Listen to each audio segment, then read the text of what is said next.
All right, what is up, everybody? Welcome back here to Maher Media.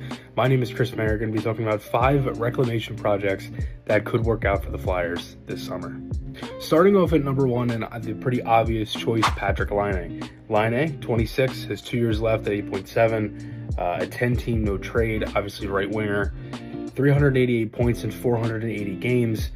Obviously, the talent is there, right? The shot, can play on the power play.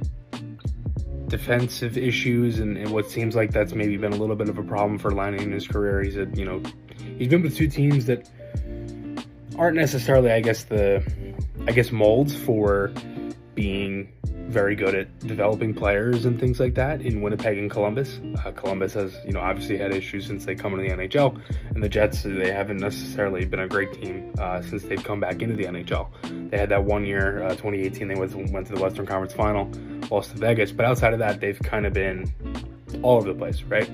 So Laine is interesting. I do think Laine could work here. Obviously, if you look at it one way with the Flyers, you could say the Flyers don't have enough guys that score. They don't have enough help on the power play. They need guys who could help put the puck in the net. And they had some guys last year take a little bit of a stride in that area.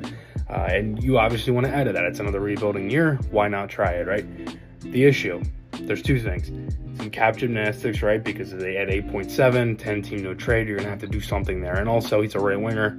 You have a little bit of a logjam there, obviously, with, if 𝐏𝐿𝐷 comes over, Travis Konecny could get extended, and then what? So, and that's also leaving out the fact that you have, Farabee, Tippett, Forrester, all these other guys, right? And that's just, right side, left side, whatever, and some guys even get switched around. So it'll definitely be interesting with Laine. Would definitely take a little bit of work, but that is one that I definitely could see happening for the Flyers, because it's like, the issues with Tortorella, he's been benched before with Torts, and, maybe kind of rekindle some of that. Torts had kind of said that, needed to be more with his defensive game, and that seemed like it got better. And, he's also had some injury issues and was also in the NHL Player Assistance Program as well this past year for some mental health issues too. So there's a lot of things to kind of look at there with Laine, and obviously a fresh start could be good. We'll see if it's in Philly.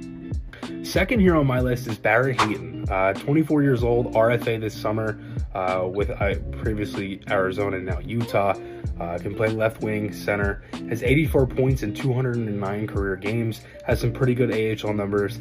He's had some injury problems. He had a hand injury. He was out for 2 months this year. March 13th, he was out for a little bit, pretty much missed the rest of the season. Hayton is a guy that he definitely, when drafted, there was a lot of look up to him to be always a solid defensive guy. It was just the offense, and that doesn't seem like that has really come.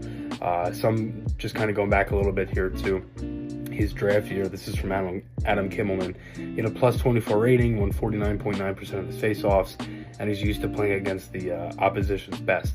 He might not be a big scorer in the NHL, but he plays a complete game and likely will develop into a valuable top 9 forward.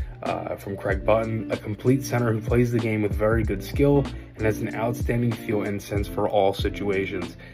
That is something that I look at with Hayton, and something with the Flyers, who lack center depth. They don't have really a 1C right now, obviously, with I guess not really concern anymore with Sean Couturier, but there's been obviously concern for a bit. Coots, mentioned on Icy Knuckles, he's pretty much going to be fine and healthy. But outside of that, you get my point. They don't have a ton of centers. They don't have a ton of center depth.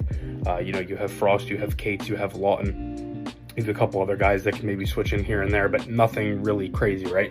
So I do wonder about Hayton. I think there's definitely some upside there. And again, the biggest question with Hayton for me is, was this his, obviously injuries has been one thing, but how much does Arizona factor into that? Because they haven't been a good team in a long time now. They're not there, and obviously it's going to be Utah.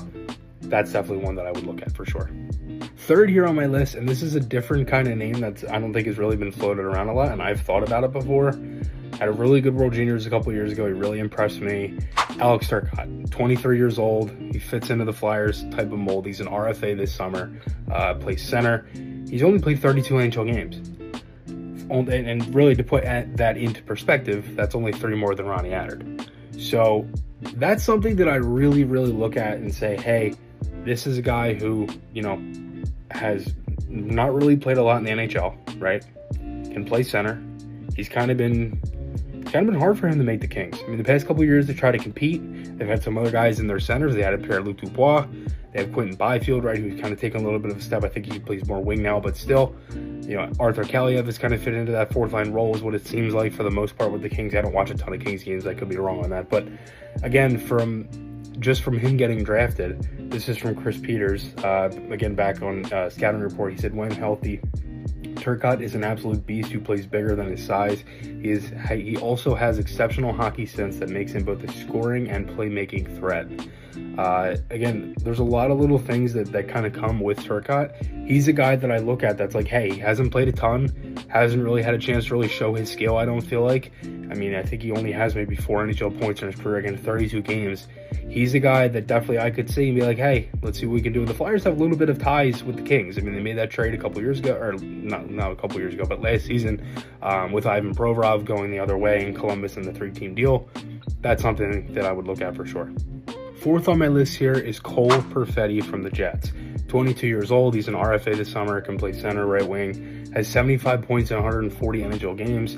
Kind of bounced around a little bit this year with the Jets. Had 38 points in 71 games. He didn't necessarily have the greatest season, 19 goals, 19 assists in total for Perfetti.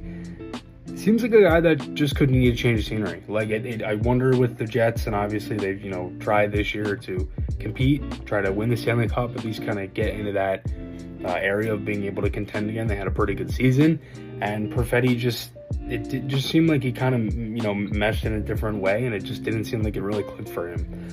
For Perfetti, again, talked about back at when he was drafted. This comes from Mike Morale from NHL.com. He said, a skilled forward with high hockey IQ, compete and a great release on his shot. Perfetti was second in the OHL with 111 points, 37 goals, 74 assists in 61 games. Obviously, you put up numbers like that, you're expected to score. It hasn't seemed like it's really clicked for him. I think it's maybe a little bit similar with LA, where it's like the Jets haven't necessarily been that good. Kind of similar to what I said about Laine as well. Like, they've kind of been all over the place these past couple of years. He's kind of been, thrown all over the place too.